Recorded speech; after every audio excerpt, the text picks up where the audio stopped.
Daniel, capítulo 1.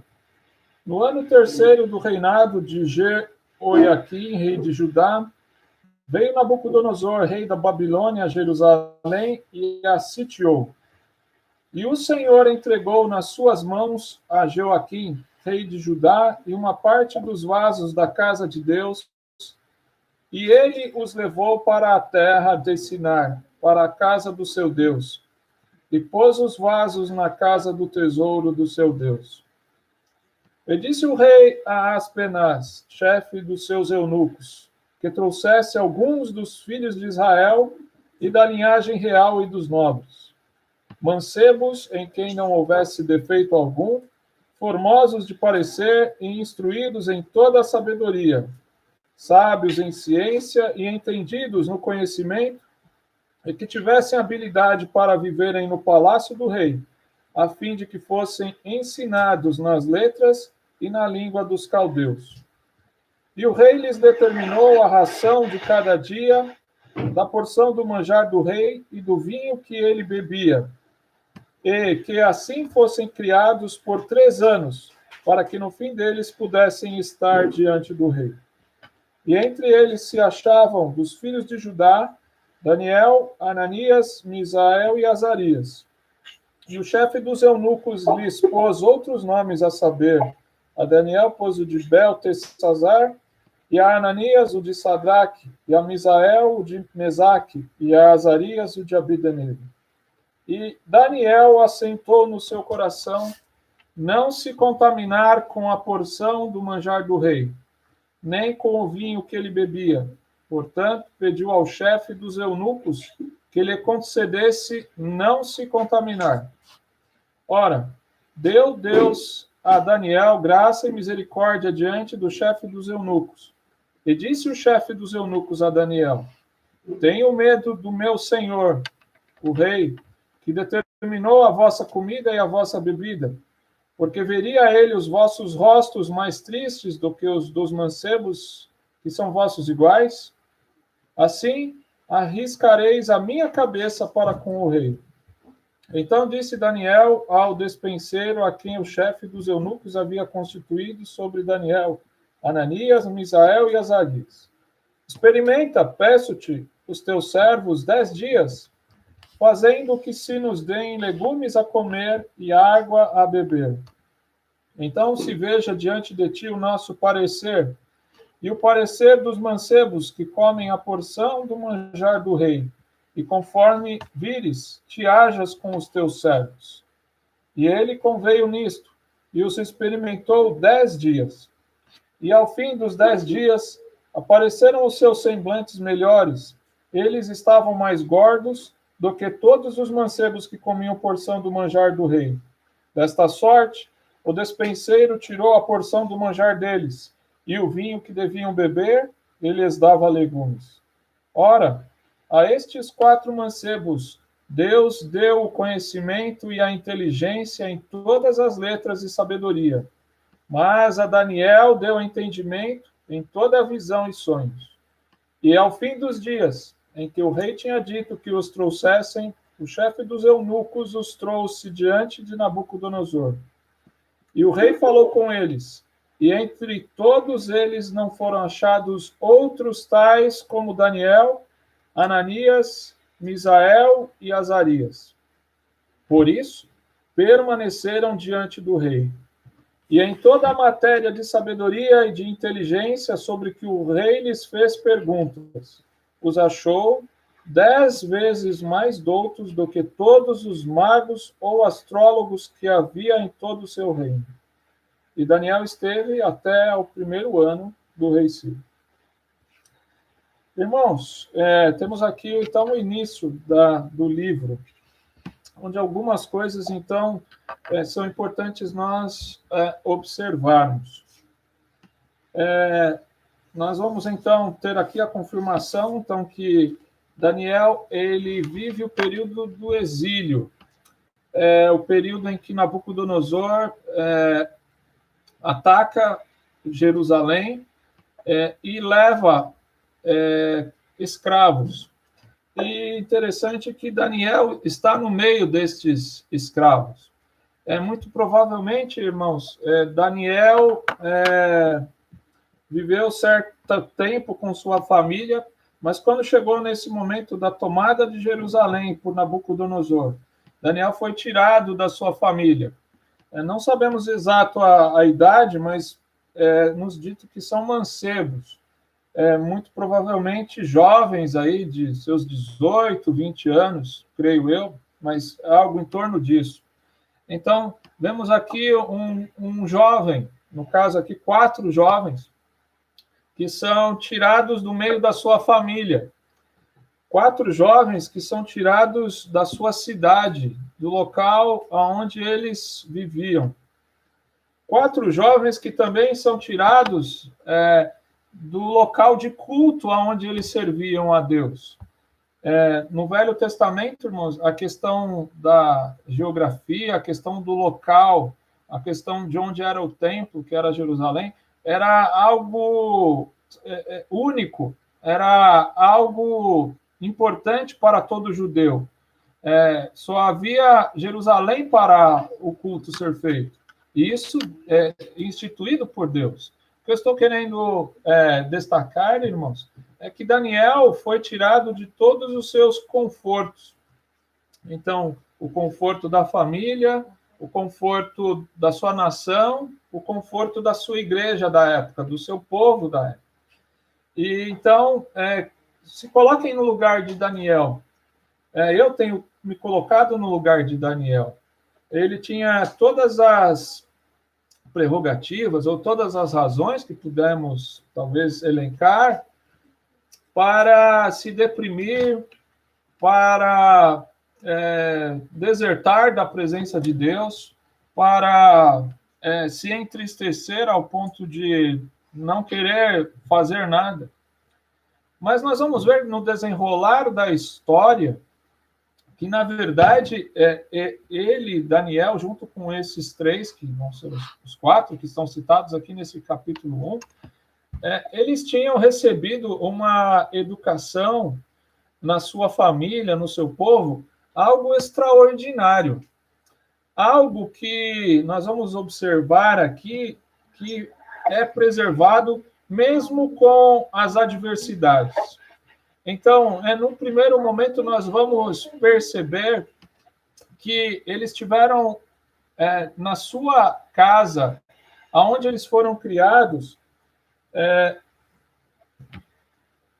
algo que os destacava. Os irmãos vão perceber que no verso 4 está escrito: mancebos em quem não houvesse defeito algum, formosos de parecer, instruídos em toda a sabedoria, sábios em ciência e entendidos no conhecimento, e que tivessem habilidade para viverem no palácio do rei, a fim de que fossem ensinados nas letras e na língua dos caldeus.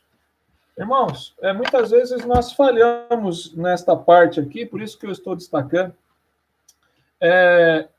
Há muitas linhas de pessoas que seguem o Evangelho e que seguem a palavra de Deus e que às vezes acabam por ser culpados de não preparar seus filhos para a vida. Como se dissessem assim, não importa o conhecimento, por exemplo, o ler e o escrever, o fazer contas, o saber da ciência, o saber de biologia.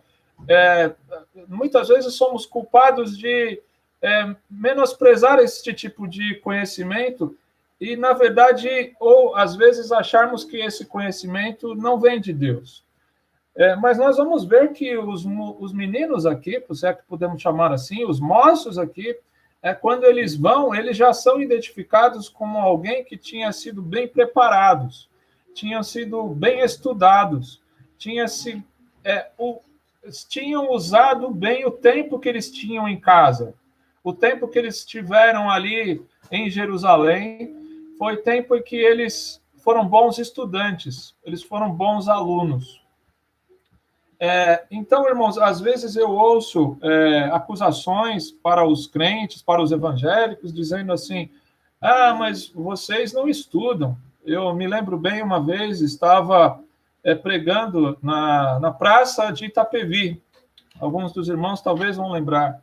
E no meio da pregação, alguém veio lá e contra-argumentou e falou: mas vocês não sabem nem o que cai no Enem. Como querendo dizer assim, vocês são ignorantes, vocês não sabem das coisas.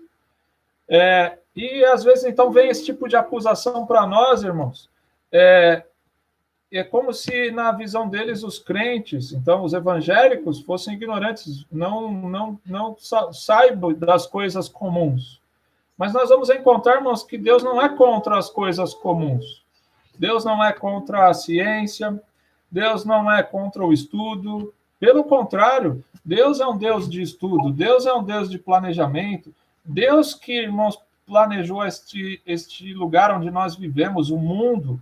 Então, com todos os detalhes, com toda a complexidade, né, que nós temos, então, águas, ar, e depois nós temos a vida, e a vida tem vários aspectos, e depois nós temos a linguagem, que é a comunicação. Irmãos, tudo isso vem de Deus. Então, eu estou enfatizando isso porque nós temos, de quinta-feira, falado sobre a família. E ao falar da família, nós vamos ver a Bíblia falando para nós gastarmos bem o nosso tempo, empreendermos bem o nosso tempo. Então, eu paro aqui nesse momento e tiro a lição aqui dessa família. Então, família de Daniel, a família dos outros 3 aqui, que antes de irem escravos, eles eram bons estudantes, eles eram bons alunos. Mas eu não quero parar aqui, porque eles não param nessa questão comum. Eles eram bons crentes. O Salmo 22, ontem me tocou bastante também na exposição, foi ao ar na Igreja da Penha, né?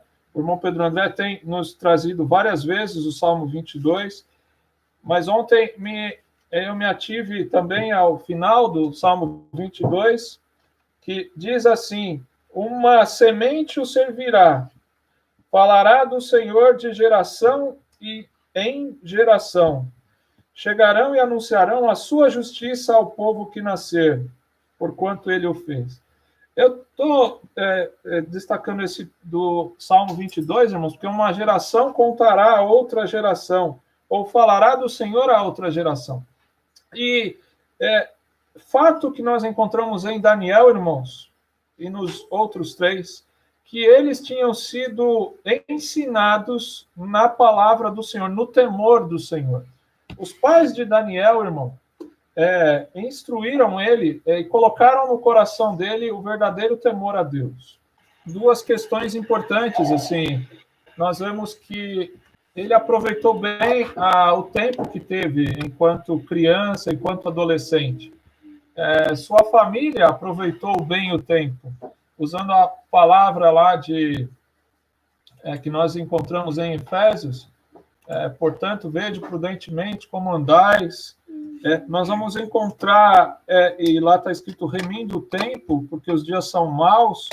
Nós vamos encontrar isso na família de Daniel, irmãos. Os pais instruíram muito bem ele. Os pais dos outros rapazes aqui, Ananias, Misael e Azarias, da mesma maneira. E aí nós estávamos dizendo que eles também foram muito bem ensinados na cultura do povo de Deus. E não uma cultura apenas aparente, uma cultura exterior, mas uma cultura que levava em conta os valores do coração, aquilo que está interno. E aqui nós vamos então perceber que quando eles vão lá para a Babilônia, e chegando lá, irmãos, nós vamos perceber que lá era talvez o local mais avançado da época. É como se hoje, nos nossos dias, nós imaginássemos que então nosso filho, quando jovem, ele vai para o país mais avançado em tecnologia, avançado em conhecimento, em ciência. Enfim, pensa em um local que tem avanços. Na época era a Babilônia, irmãos. A Babilônia tinha conquistado o mundo de então era o império, a potência. E, irmãos, Daniel vai ter contato com o superpoderoso Nabucodonosor. Nabucodonosor era, aqui nesse momento, o homem talvez com o maior poder político, o maior poder bélico, né? Poder de armas, o poder de grandes soldados, era este homem, Nabucodonosor. Mas notem que quando chega lá, então, Daniel percebe que ele não deveria se misturar com a cultura dos babilônicos. E aqui é um ponto para nós, irmãos. Eu quero fazer uma pergunta para mim, mas eu queria que refletisse para vocês também. Temos preparado nossos filhos para momentos como esse que aconteceu aqui com esses 4 jovens? Às vezes nós criamos eles achando que eles vão ficar sempre do nosso lado, vão estar sempre próximos de nós. Mas nós não temos controle sobre o que há de acontecer. Aqui, os pais de Daniel não puderam segurar o que viria. Nós somos informados no começo do capítulo que, no verso 2, e o Senhor entregou nas suas mãos, nas mãos de Nabucodonosor. E Nabucodonosor chegou, invadiu Jerusalém, levou os utensílios da casa de Deus e levou cativo várias pessoas, dentre eles Daniel e seus 3 jovens. Existem circunstâncias, irmãos, que vão sobrevir sobre nós e que nós não teremos controle. E a pergunta, então, é: nossas crianças, nossa família está preparada para momentos como esse? Em que muitas vezes vamos ter que se nos dividir. Eu sei, isso às vezes é triste, né? Isso às vezes é inesperado para nós. Mas nós vamos encontrar isso em Daniel. Daniel teve que sair da sua casa. Daniel teve que ir para um lugar longe, para uma terra onde não se cultuava a Deus, uma terra idólatra. Nós já ouvimos isso e vamos confirmando aqui no capítulo. Mas ele tinha o temor do Senhor.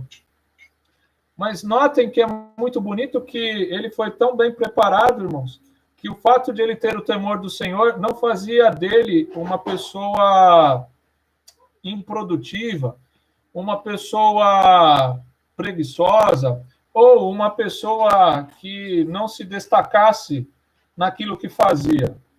É muito interessante, irmãos.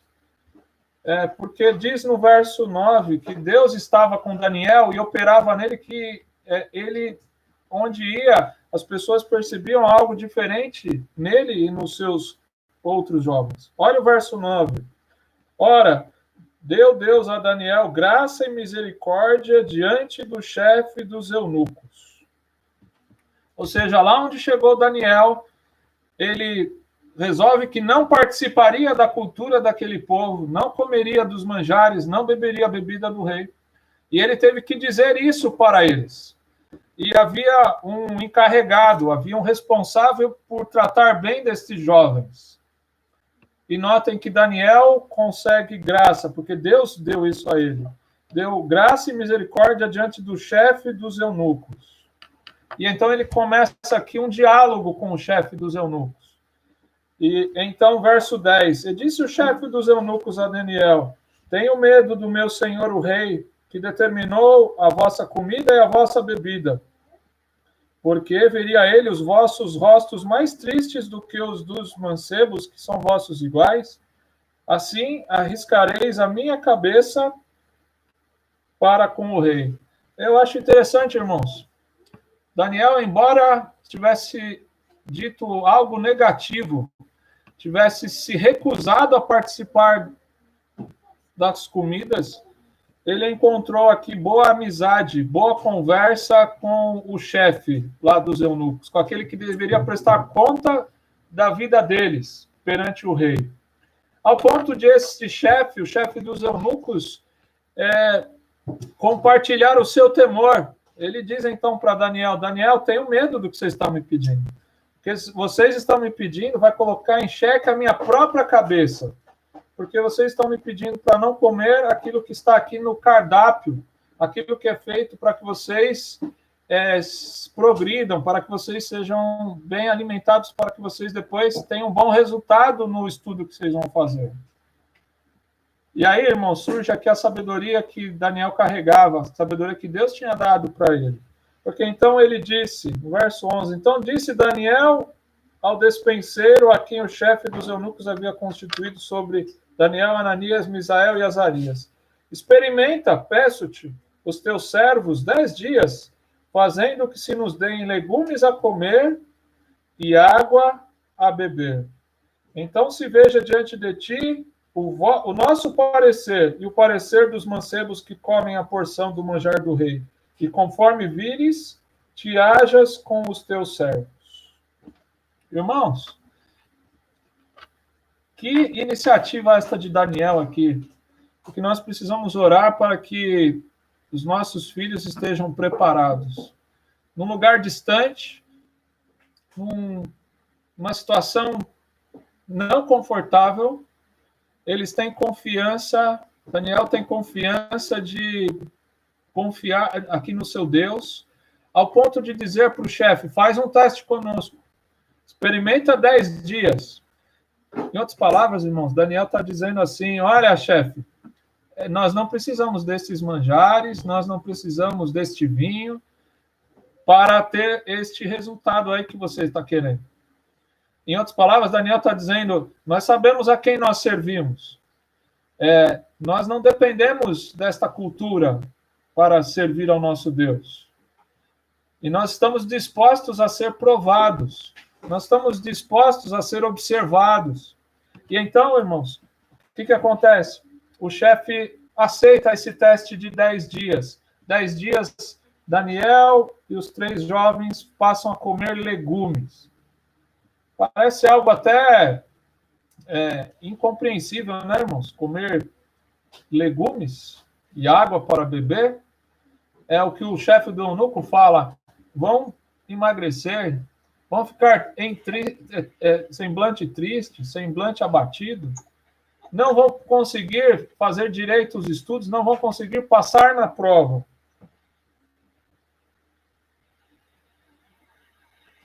Mas não foi isso que aconteceu. No verso 17 está escrito,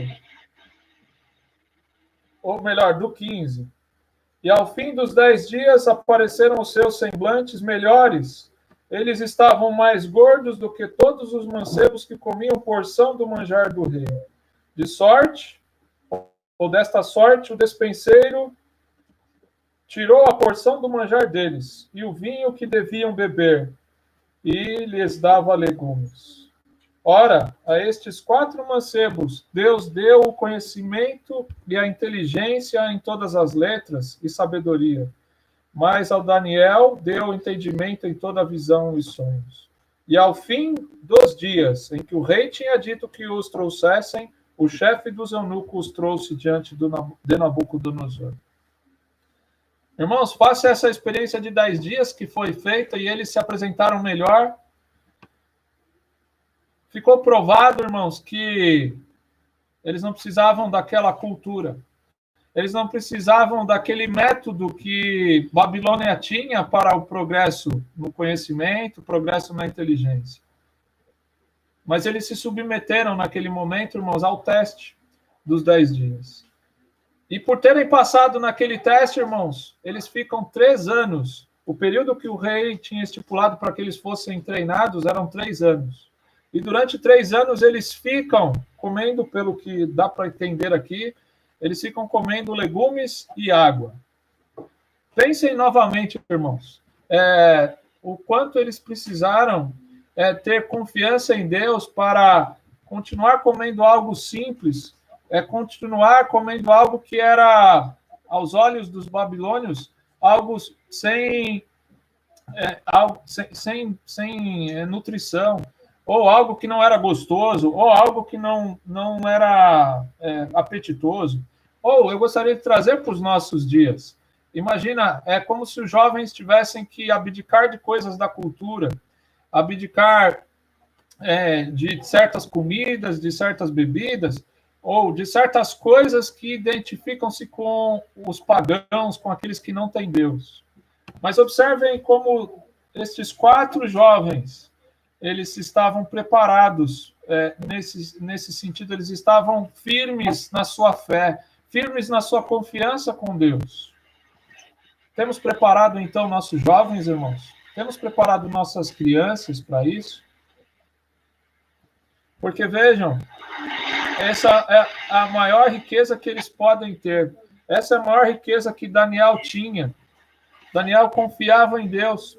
Daniel conseguiu identificar aquilo que ele podia e não devia fazer, ainda que lhe custasse a própria vida. Porque, vejam, ele foi corajoso o suficiente para conversar com o chefe, que poderia, inclusive, ser morto caso não houvesse progresso, caso eles não apresentassem o resultado. Os irmãos vão observar que, então, no caso aqui dos 4 jovens, eles são, ao final de 3 anos, eles é como se fizessem uma prova de Enem, uma prova vestibular, só que é algo até mais apurado, porque eles têm que fazer uma prova que são respostas a perguntas lá dos sábios, dos entendidos, no caso uma comitiva do rei, são aqueles que vão servir de ministros lá, próximos ao rei, de um rei que é a potência mundial da época. E aí diz que, no verso 19, e o rei falou com eles, e entre todos eles não foram achados outros tais como Daniel, Ananias, Misael e Azarias. Por isso, permaneceram diante do rei. E em toda a matéria de sabedoria, de inteligência, sobre o que o rei lhes fez perguntas, os achou 10 vezes mais doutos do que todos os magos ou astrólogos que havia em todo o seu reino. Irmãos, nós temos muito que aprender aqui com este capítulo e com o livro inteiro, na verdade, né? Eu tiro algumas conclusões aqui desse capítulo para encerrar. Vemos que Deus não é contra a ciência. Embora nós vemos muitas vezes essa controvérsia, Deus, ele é o Deus da ciência. Ele sabe tudo porque ele criou, porque ele formou. O que nós temos na Bíblia, irmãos, é algo que vai além da ciência. A Bíblia aponta para o Criador, para aquele que é o inventor, para aquele que detém toda a sabedoria. Mas Deus não é contra o estudar, Deus não é contra o buscar métodos. E nós vemos isso aqui claramente na vida de Daniel e dos 3 jovens. Nós vemos isso, então, desde que eles eram pequenos, ou seja, lá em Jerusalém, eles já eram crianças, adolescentes, que eram estudadas, tinham instrução, sabiam da cultura. Em segundo lugar, irmãos, nós vemos que há mais e muito mais do que isso. Eles eram bem instruídos na palavra de Deus, instruídos no temor a Deus, o temor de coração. Em terceiro lugar, também nós vemos que as circunstâncias não tiram isso de nós e não tiram isso dos nossos filhos. Nós devemos orar a Deus para que Ele nos dê graça, para que Ele nos dê sabedoria para ensinar nossos filhos, igual a família de Daniel e seus colegas foram instruídos. Quando eles, por alguma razão ou outra, estiverem neste mundo, para onde eles forem, não importa, irmão, se eles estiverem com a sua sólida, com a sólido fundamento, que é o Evangelho, que é a confiança em Deus, irmãos. Não temos o que temer, eles vão se dar bem. E nós vemos, em último lugar aqui, dos pontos que eu posso aqui observar, que Deus está no controle de tudo, irmãos. E muitas vezes o jeito de agir de Deus é bem diferente do nosso. O último versículo aqui do capítulo 1 diz que Daniel esteve até o 1º ano do rei Ciro. Daniel, irmãos, ele vai ficar no cativeiro, e a gente olhando vê que ele fica até o fim no cativeiro, irmãos. Muito provavelmente ele não voltou para Jerusalém. Aprove a Deus que Daniel fosse para o cativeiro, passasse décadas lá, muitos anos, ao ponto, depois do capítulo 12, que o irmão Pedro André leu, ele vai já estar no fim da sua vida. E já vendo que era o fim já chegando o fim dos anos, mas ele passa todo esse tempo lá, irmãos, como nós já fomos lembrados, com vários governantes, com vários tipos de pessoas ao seu redor, mas uma coisa nós vamos ver que não muda. É a confiança em Deus, a confiança na palavra, é o relacionamento com Deus, é se cumprindo o Salmo 22, uma geração contando a outra geração. Irmãos, nós precisamos estar sensíveis a isso. Nós estamos sendo chamados para olhar para as nossas famílias. Então, eu sou chamado aqui para ver os meus filhos. Eu sou chamado para também orientar os irmãos, compartilharmos essa necessidade. E cada um de vocês são chamados onde vocês estão, então, com os seus filhos, com os seus netos, sobrinhos, às vezes uma outra criança que venha fazer parte da nossa família, nós somos chamados a treiná-los, a mostrar que, ainda que venha o dia mal, eles estando preparados, Deus supre todas as coisas, Deus dá o escape, e, na verdade, Deus está operando para que a glória seja dele. Irmãos, que Deus nos abençoe, que Deus nos guarde, e que nós possamos ser encorajados quando nós olharmos para histórias como esta, que Deus deixou registrado, Deus deixou guardado aqui, para que agora nós, ouvindo, nós possamos aquecer nosso coração e aí guardar no nosso coração. Que Deus nos abençoe, irmãos.